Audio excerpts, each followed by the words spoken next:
before, if you control the guy's feet in a C shape and you go directly into his legs, he's going to have a great deal of dexterity because his knees are in front of his shoulder, right? You being in front of his feet puts you in the line of his defense, right? You're putting yourself in a position where you can easily defend your pass. So going laterally is really what you're going to want to focus your energy on. So look what I do. I start to make my body almost that I'm parallel with him, but I'm standing side on. And then from here, the shin bone is going to the hamstring. That's a big detail. Shin bone, thumb, and then I drop my weight.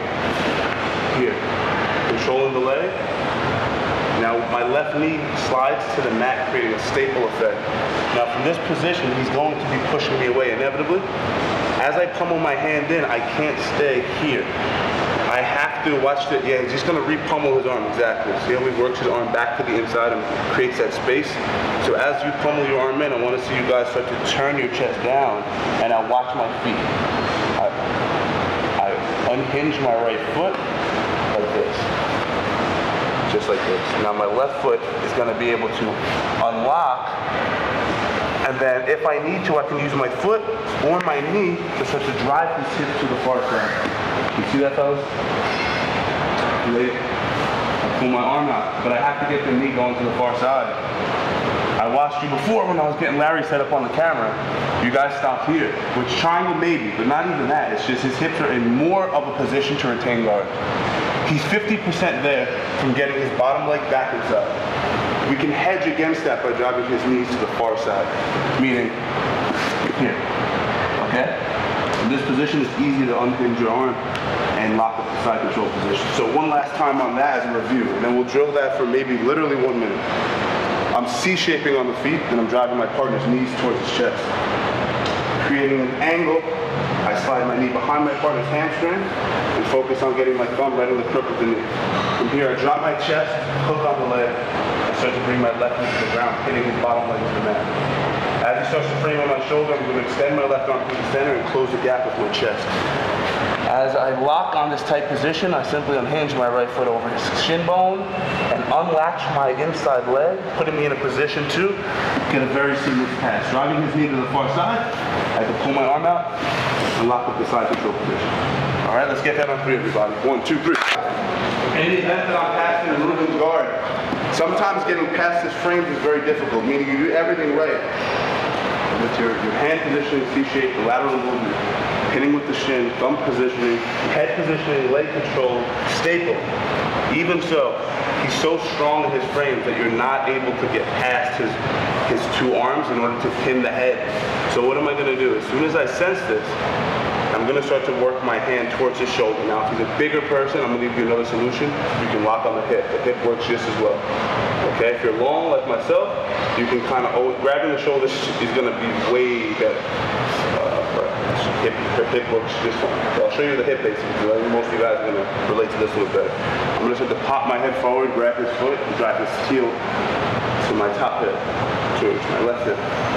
Now from this position, it's inevitable that he'll start framing on me, right? Because he doesn't want me to pressure him. I'm going to work my left shoulder forward, and I'm going to anchor my arm right around his head.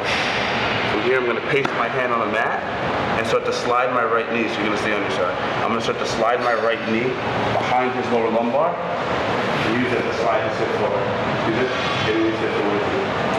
Okay? Now if he stays on his side, go on his side. Yeah, that's an option. What will I do? Yeah, I can start to take his back. Well, you saw what was native to Ruben, because he doesn't, just inherently, the way his mind works, he doesn't invert and do that style. He wanted to get back to his back so he could start framing, fighting with the traditional Jiu-Jitsu style, which is more combative in nature. So if that happens, what do I do? Come back towards me. Chest on chest.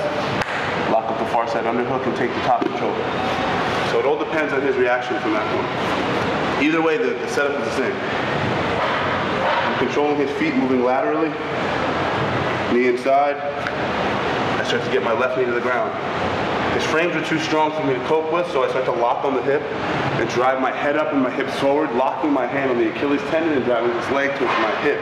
I want to lock it into a leg drag position.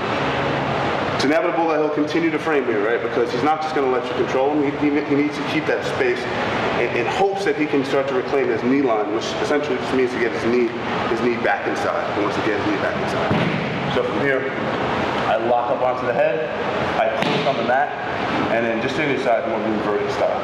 I'm gonna use my knee on his butt to slide him over, and then from here I can start to attack. Okay, if his elbow is above my bicep, I'll start to look for his back. If he draws his elbow in and turns towards me, I'll drop my weight. I'll start to lock up the side control position. All right, let's get that on 3, everybody. 1, 2, 3. The next scenario will be if I'm going to pass the guy's guard and his toe arm flared up. He's not giving me the option to get a C shape on his feet. If this is what happens, we're gonna go knee line immediately and start to circle away and around his knees. Because what do we always say? The first line of defense is feet, knees, hips, hands. So my means of getting around his feet is to move laterally and to all balance his hips. So in this position, it's very, very easy for me to start to pass his guard, right? But it's not that easy, because what's going to typically happen is as you start to circle, he's going to kick this leg around, the high leg out. Very common. He'll use that to reclaim his bottom leg as well. So as I start to initiate my pass, you'll see this. Once he kicks that leg over, I'm going to catch his foot, his ankle, and start to place my thumb on the inside and circle. But I'm not going to drop my weight here. I'm going to drop my weight to the opposite side. So switching directions, in other words. And all of my passes from this position are exactly the same. If I'm able to rather, get my hand to the inside, what will I do? Unhinge. It's exactly the same. The option lies as well if he is doing a really good job of framing here, and I can't get in here, I can still block the hip, pop, scrape the leg, and go to my series here as well. So you see how they're interchangeable? They're interchangeable. But let's go over the setup, because I believe you got a decent now idea of those 2 passes that we just learned. As I start to pass, he high legs out. Now, bottom players should be taking note. You guys should be studying the bottom player as much as you're studying me. I pass, he high legs with the far side leg. I grab his ankle. If you can get your hand on the inside, I would suggest doing that. If it's not possible, sometimes that's the deal, you grab the knee. So it's a pass. My goal is to get my knee on my partner's knee and my shoulder below my partner's knee. Just like this, okay? Very simple. Knee to the ground, lock my hip, swing my arm to the inside, and I unhinge my feet. Giving me the opportunity to pass my partner's guard, drop the knee to the far side. That's worth showing one more time, because the dynamics of the bottom guard particularly. Okay? Pass. Where's my right knee go? On this side. Yeah, so fight the instinct to go to this side, because it's a predictable pass. I tried to pass to my left, then to reset to the left again. It works. I do it a lot, but I prefer to pass to my left. But being able to change directions is going to give you a great advantage, one more time, a great advantage over your partner. Catch. Circle. Here and here. I move back to the square position. Right knee goes behind the hamstring. I got my weight. Make sure that you're able to get your knee to the ground. He frames. I grab. You can do the second one as well if you'd like to try that. But definitely do this first step. I'm moving my foot.